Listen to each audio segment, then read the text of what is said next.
Charles is one of the last surviving Tuskegee Airmen, the first black fighter pilots, and he also happens to be Ian's great-grandfather.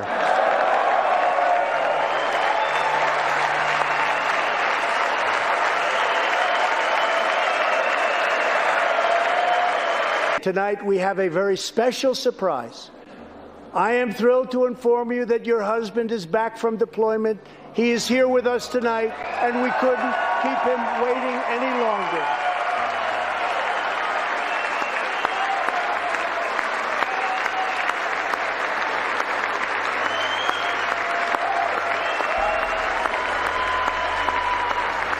I can proudly announce tonight that an Opportunity Scholarship has become available. It's going to you, and you will soon be heading to the school of your choice.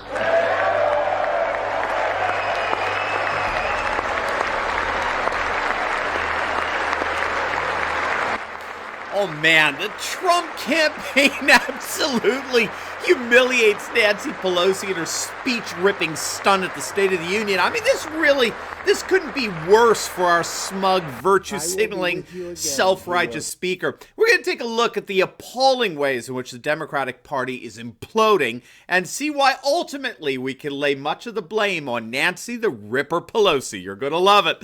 Greetings, everyone. Dr. Steve here. A very happy Monday to all of you. If you haven't already done so, make sure to smack that bell and subscribe button. We'd love to have you as a regular part of this channel where we analyze current events in light of super awesome conservative trends so you can live in the present in light of even better things to come. Also, do not forget to download your free gift, which we put together just for you. I'm often asked, what news sites do I frequent to get my information? And I just decided to sit down, put them all together for you. There are about 20 sites I go to. And we put them all together as a free download that we're calling our fake news antidote. And you can download it completely free at the link down below in the pinned comments section. I think you're going to absolutely love it. It was a joy to put it together for you. Now, as we get into Nancy Pelosi and the collapse of the Democratic Party, I want to make sure you all know about one of the most important sponsors that we have on this channel, and that's my Patriot Food Supply. And I say they're one of the most important because my Patriot Supply is precisely the resource we would all want in the midst of this crazy coronavirus outbreak. Look, and you know I've told you before, I am not a scaremonger. I'm not a build your bunker kind of guy. You get plenty of that on YouTube.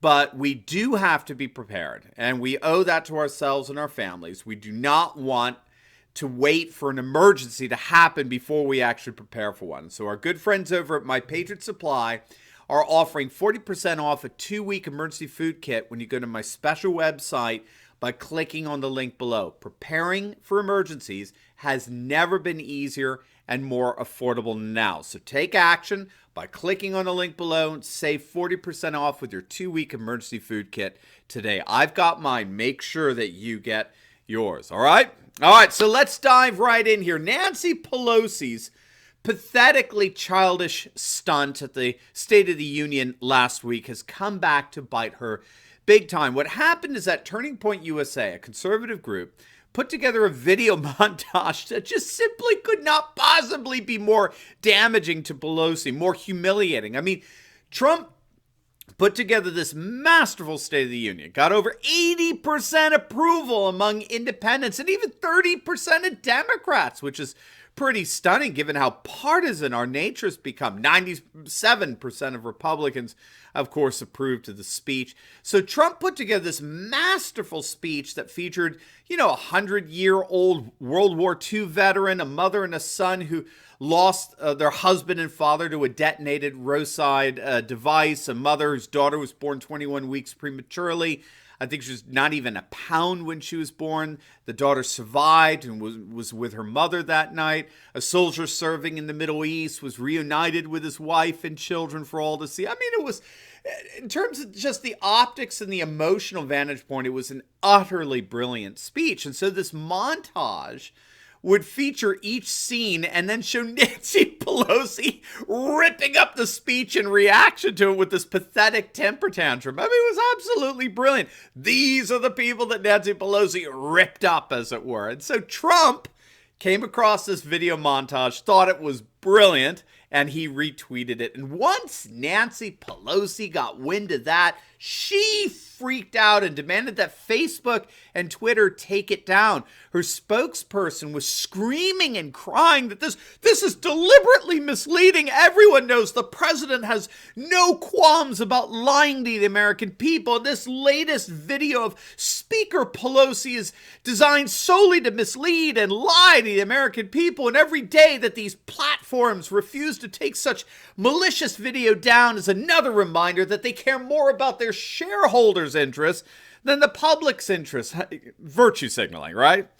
Nice try, dude. In other words, please, guys, this is ridiculously effective and it's politically killing Pelosi and the Democratic Party. So please, Facebook, Twitter, I'm begging you, take it down before it does irreparable harm, please. Now, to their credit, Facebook and Twitter told Nancy Pelosi, forget about it. Andy Stone, a Facebook spokesman, if you can believe it, he actually completely rejected Pelosi's spokesperson's criticisms, replying on Twitter, sorry, are you suggesting the president didn't make those remarks and the speaker didn't rip the speech? Right? Brilliant. Thank you. Thank you. Nothing was doctored, right? So the Trump campaign responded, hey, look, Pelosi, if you don't like what we've done with your footage of ripping up the speech, hey, how about this for an idea? Hey, just thinking through, here, how about not ripping up the speech next time? How's that? If you don't like what we do with your temper tantrum antics, perhaps you should refrain from those antics. And of course, this is a great life lesson for all of us, one that Nancy Pelosi has yet to learn. We don't get to choose or dictate how people are allowed to react when we publicly screw up. Nancy Pelosi clearly screwed up here. Little did she know that when she was ripping up that speech, she was ripping up a speech that had just garnered 84% approval among independents. Over 70% of Americans in general approved of that speech, and there she is ripping it to shreds. And so I don't know if you heard about this, but C-SPAN had a post-speech call-in where people could call in and give their opinion of the speech, and I kid you not, you had Democrat after Democrat call in and say bluntly, I'm never voting Democrat again. Watch this. I've been a Democrat for 70-something years, and what I've seen tonight of the Democrat Party, I am changing my mind. I mean, I'll probably still be a Democrat. But far as I'm electing for a goddamn Democrat, never again. I am a Democrat as well, but no longer will I vote Democrat. I think it's outrageous that they sat there when all these good things are happening to our country and how much we love our country, and they looked like they hated our country. And Nancy Pelosi, the whole time she's sitting up there with a disgusting look on her face, it's outrageous. I will never vote Democrat again, and I'm sick of it, and my whole family feels the same way. My husband, my friends are sitting here, all former Democrats. We all voted for Hillary last time, and therefore never, ever will we ever vote Democrat again. You know, it's always portrayed that the Democrats don't love their country. Well, we love our country, and we want to see it succeed. But it appears to us that our Democratic Party has been stolen from us by a bunch of communists, and no longer will our family ever vote Democrat again. I am literally disgusted with Pelosi and the Democrats' behavior, the way she teared up his speech behind him at the end. I was a registered Democrat. I've gone independent. I'm leaning GOP now. With a simple rip of a paper, Nancy Pelosi has pretty much sealed the deal of a re-election of Donald Trump. So needless to say, Pelosi's shredding stunt has clearly backfired, even within her own party. You may have heard that two freshman House Democrats publicly confronted Nancy Pelosi on the House floor for ripping up the text of Trump's speech, and they thought it was absolutely disrespectful and inappropriate, which it was. Good for them. Representatives Joe Cunningham of South Carolina and Ben McAdams of Utah. They both confronted Pelosi on the House floor when lawmakers were voting on a Republican resolution that sought to formally disapprove of the speaker's tearing up of the president's remarks. Even the New York Times' David Brooks, an avowed never-Trumper, is admitting that Trump is well on his way to winning a second term in all of this. The approval rating for the Republican Party is now at 51%, which is the highest it's been since 2005. More Americans now identify as Republicans than Democrats. Trump's approval rating went from 39% at the beginning of impeachment to now 49% at the end. He clearly came out on top, as we predicted he would. Today, Rasmussen has Trump at 50% approval, a number that's become the new norm for Trump over the last couple of weeks with Rasmussen.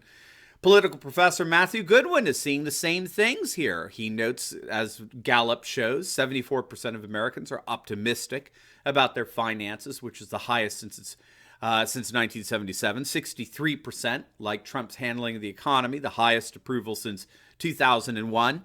Nearly 60% feel better off than they were a year ago. Again, that's the highest satisfaction metric since 1999.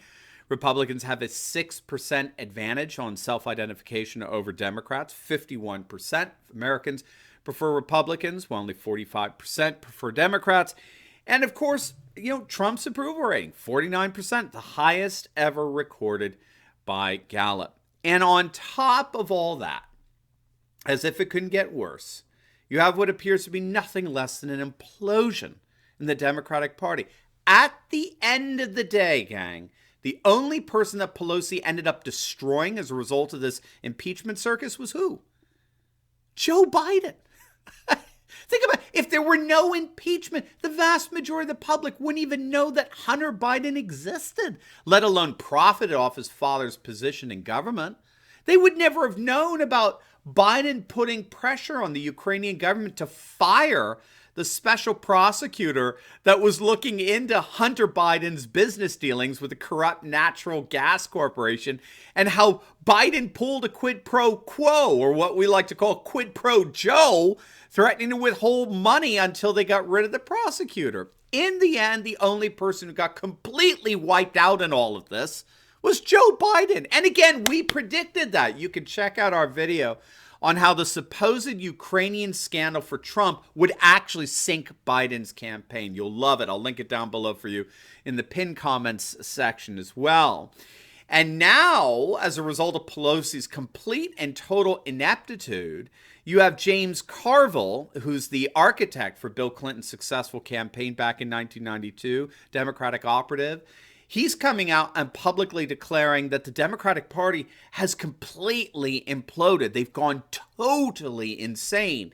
In his words, the Democrats have lost their damned minds. And this is because they've all embraced the radical left and are talking about things that concern only the radical left. The vast majority of Americans simply can't identify with these Democratic debates and will thus naturally turn to Trump and get him easily reelected. So all in all, Nancy Pelosi almost single-handedly has destroyed her own Democrat Party and all but guaranteed 4 more years of Donald J. Trump.